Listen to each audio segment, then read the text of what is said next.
একদম এনার্জি পাচ্ছেন না বা কাজ করতে গেলে একটু নেগেটিভ চিন্তা ভাবনা বা একটু অলসতা জাঁকড়ে ধরছে বা মাঝে মাঝে একটু ভয় ভয় লাগছে, তাদের জন্য একটি ঘরোয়া টোটকা বা ঘরোয়া রেমেডি আমি আজকে বলতে চলেছি।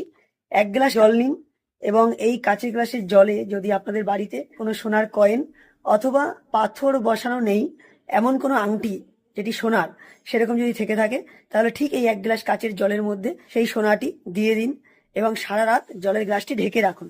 ঢেকে রাখার পরে সকালবেলা ঘুম থেকে উঠে সেই জলটি আপনারা পান করুন। এতে অত্যন্ত ভালো ফল পাবেন। এই সেম প্রক্রিয়াটি যাদের একটু ওয়েদার চেঞ্জ হলে ঠান্ডা গরমের সমস্যা বা একটু বুকের সমস্যা বা ঘুম হচ্ছে না রাতের বেলা, অস্থির অস্থির বোধ হচ্ছে, বা যারা পড়াশুনো করছে মনোযোগের অভাব আসছে, এবং বাড়িতে কোনো বাচ্চা থাকলে তারা যারা চঞ্চলতা এবং দুষ্টুমি করে, তাদের জন্য করুন হচ্ছে একটি রূপোর কয়েন।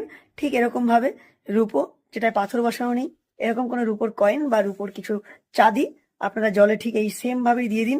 দিয়ে ঢেকে রাখুন, সকালবেলা সেই জল পান করুন বা আপনাদের বাচ্চাদের পান করান। অত্যন্ত শুভ ফল দেবে, কার্যকরী ঘরোয়া রেমেডি। এতে অত্যন্ত উপকার পাবেন। সবাই ভালো থাকবেন। নমস্কার।